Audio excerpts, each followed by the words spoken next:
Les réformes vont échouer si nous continuons dans les hypocrisies et les langues de bois. Comment se délivre la carte de presse? La loi organique, la nouvelle, celle de juillet, du 5 juillet 2022, précise que c'est l'institution de régulation des médias, c'est-à-dire la haute autorité de l'audiovisuel de la communication, qui est chargée de l'étude des dossiers de l'attribution de la carte de presse.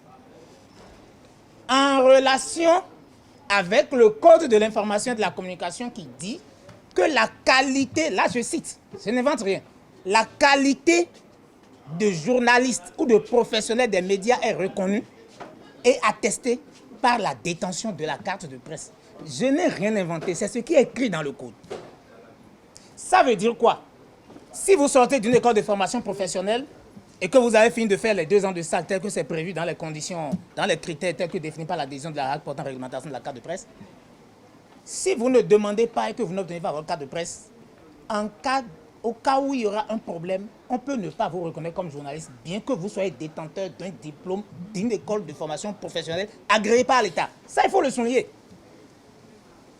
L'autre problème que ça pose un problème de justice parce que vous ne pouvez pas avoir été à l'école, avoir un diplôme et la pièce qu'il faut pour vous reconnaître la qualité, qu'il y a une institution qui refuse de délivrer la pièce. Alors, nous demandons à la RAC de faire comme on fait pour prendre nos cartes CIP. Chaque journaliste va sur la plateforme de l'ANIP, tape ses données et tout, et après on nous restitue nos 5 000 qu'on a payé au trésor. Et puis le problème est réglé. Si tout ça là ne tient pas, alors les cartes de presse n'ont qu'à sortir le plus rapidement possible.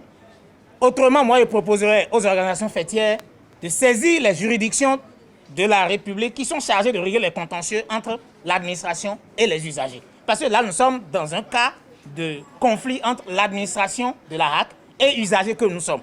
Alors, l'UPM et le CMPA peuvent s'entendre sur la plateforme de l'Assemblée spéciale, saisir le médiateur, saisir la Cour constitutionnelle pour que la Cour constate la violation des dispositions de la loi 2015 et la violation de la loi organique de 2022 sur la RAC.